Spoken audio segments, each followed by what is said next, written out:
අයිබෝවන් අපි ඉන්නේ ඉනෝගනික් කෙමිස්ට්‍රි වල S ගොනු අවසන් කරලා P ගොනුවේ පළවෙනි වීඩියෝ එක. එතකොට සමස්ත ඉනෝගනික් කෙමිස්ට්‍රි වල වීඩියෝ වල ඉන්නේ 7 වෙනි වීඩියෝ එකනේ. හරි. එතකොට මේක මෙහෙමයි වෙන්නේ. S ගොනු මගේ පොඩ්ඩක් වෙනස්. හරිද? P ගොනුවේ දැන් අපිට කතා කරන්න වෙන්නේ දැන් රෙඩිම තමයි. S ගොනුවේ කාණ්ඩ විදියටනේ කතා කරන්නේ. එතනත් මොකද්ද? කාණ්ඩ විදිහට කතා කරන්නේ. ඒතර කාණ්ඩ කීයක් තියෙනවද තමයි S ගොනුවේ නම් 1යි 2යිනේ. P ගොනුවේ 1යි 2යි ඊට පස්සේ P ගොනුවට අහු වෙන්නේ 13 14 15 16 17 18. ඒතර පොඩි ප්‍රශ්නයක් එනවා නේද? 1යි 2යි 13 14 15 16 17 18. මේක P ගොනුවේ මේක S ගොනුවේ. එතකොට 3 ඉඳන් 12 වෙනි වෙනකම් කොහොමද? 3 4 5 6 7 8 9 12 කාණ්ඩ කීයක් තියෙනවද? 1 2 3 4 5 6 7 8 9 10යි. ඒ කාණ්ඩ 10 D ගොනුනේ. පැහැදිලි නේද? ඒක D ගොනුනේ. එතකොට P ගොනට අහු වෙන්නේ 13 ඉඳන් 18 වෙනකම් කාණ්ඩ ටික. අපි මේකේ බලාපොරොත්තු වෙන්නේ කතා කරන්න කාණ්ඩ විදිහටම තමයි. පැහැදිලි. එතකොට අපි ගන්න මුලින්ම 13 වෙනි කාණ්ඩයෙන් හරි. හැබැයි දැන් S ගොනුවේ සියලුම මූලද්‍රව්‍ය සලකුවානේ. නේද? S ගොනුවේ අර ෆ්‍රැන්සියම් ගත්තේ නැහැ, රේඩියම් ගත්තේ නැහැ. ඒ හැර මූලද්‍රව්‍ය පහ තිබුණනේ අපිට ඒවා ගුණ සංසන්දනය කරන්න. මෙතන එහෙම නෙවෙයි ළමයි. බොහෝ වෙලාවට ඒ කාණ්ඩය අධ්‍යයනය කරන්න අපිට සිලබස් එකේ දීලා දෙන එක මූලද්‍රව්‍යයි. උදාහරණයට 13 වෙනි කාණ්ඩයේ ඉන්න කට්ටියකින් අපිට දීලා තියෙන්නේ ඇලුමිනියම් ගැන අධ්‍යයනය කරන්න පමණයි. තේරෙනවද? අන්න එහෙමයි තියෙන්නේ. හරි. එතකොට වැඩේ තවත් ලේසි වෙනවා. හරිද? හරි. එහෙනම් ලියාගන්නකො P ගොනුවේ රසායනය. P ගොනුවේ රසායනය. ලියන්න P ගොනුවේ රසායනය යටතේ ලියන්න. තාම 13 වෙනි කාණ්ඩයට අපි යමු පොඩි විස්තරයක් ලියලා. හරි. ලියන්න අවසාන ඉලෙක්ට්‍රෝනය P උපශක්ති මට්ටමට පිරෙන මූලද්‍රව්‍ය. අවසාන ඉලෙක්ට්‍රෝනය P උපශක්ති මට්ටමට පිරෙන මූලද්‍රව්‍ය P ගොනුවට අයත් වේ. P ගොනුවට අයත් වේ. P ගොනුවේහි 13 කමාදදලියෙන් 13 14 15 16 17 18 කාණ්ඩ 6 අයත් වේ. P ගොනුවට නැත්නම් P ගොනුවේහි 13 14 15 16 17 18 කාණ්ඩ අයත් වේ. හරි. ඊට පස්සේ ගමු පොදු ඉලෙක්ට්‍රෝන වින්‍යාසය කොහොමද ළමයි එන්නේ දැන්. S ගොනුවේ නම් NS1 NS2.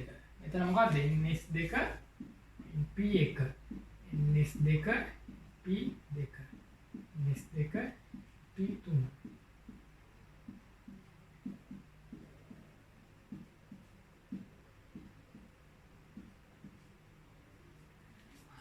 මේ වින්‍යාසයෙන් අදාළ කාණ්ඩය 13 කාණ්ඩේ 14 කාණ්ඩේ 15 කාණ්ඩේ 16 කාණ්ඩේ 17 කාණ්ඩේ 18 කාණ්ඩේ ආයක මෙතෙන්ට එනවා මූලද්‍රව්‍යත් කාණ්ඩේ මෙතෙන්ට එනවා.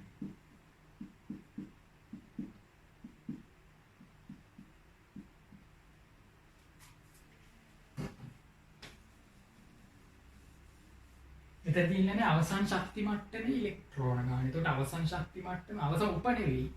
අවසන් උප ශක්ති මට්ටම නම් P විතරයි ගන්න. අවසන් ශක්ති මට්ටම ගත්තොත් මේ දෙකම ගන්න ඕනේ.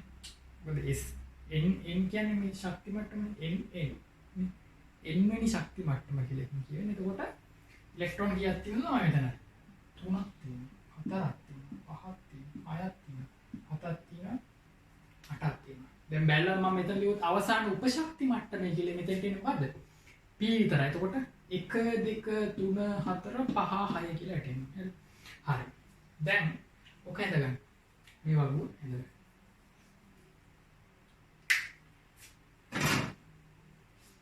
හරි. මුන්න ඇඳගත්තා.